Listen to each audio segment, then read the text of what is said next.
പത്തനംതിട്ട അടൂർ ആനന്ദപ്പള്ളിയിൽ വീട് ജപ്തി ചെയ്തതിനെ തുടർന്ന് പട്ടികജാതി കുടുംബം 16 ദിവസമായി വരാന്തയിൽ താമസിക്കുന്നു. ആനന്ദപ്പള്ളി സ്വദേശി സുകുമാരനും കുടുംബത്തിനുമാണ് ദുരവസ്ഥ. വീട് നിർമ്മിക്കാനായി മകനെടുത്ത വായ്പയുടെ തിരിച്ചടവ് മുടങ്ങിയതോടെയാണ് ബാങ്ക് വീട് ജപ്തി ചെയ്തത്.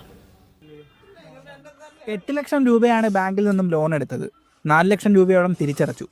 പിന്നീട് കോവിഡ് കാലത്ത് മകന്റെ ഗൾഫിലെ ജോലി നഷ്ടമായതോടെ തിരിച്ചടവ് മുടങ്ങി. കൂലിപ്പണിക്കാരനായ സുകുമാരൻ ഹൃദ്രോഗിയായതോടെ കുടുംബത്തിന്റെ വരുമാനം നിലച്ചു. അവന് പണിക്ക് പോകുന്ന വല്ലപ്പോഴും വല്ല ഓട്ടം കിട്ടി പോയെങ്കിൽ പോയില്ല.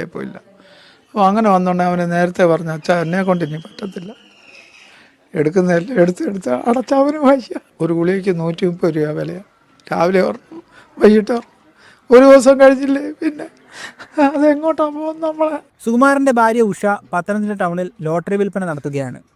ഈ ജോലിയിൽ നിന്ന് കിട്ടുന്ന ചെറിയ വരുമാനം മരുന്ന് വാങ്ങാൻ പോലും തികയാറില്ല. കിടക്കുമ്പോൾ സിറ്റൗട്ടിൽ കിടക്കും.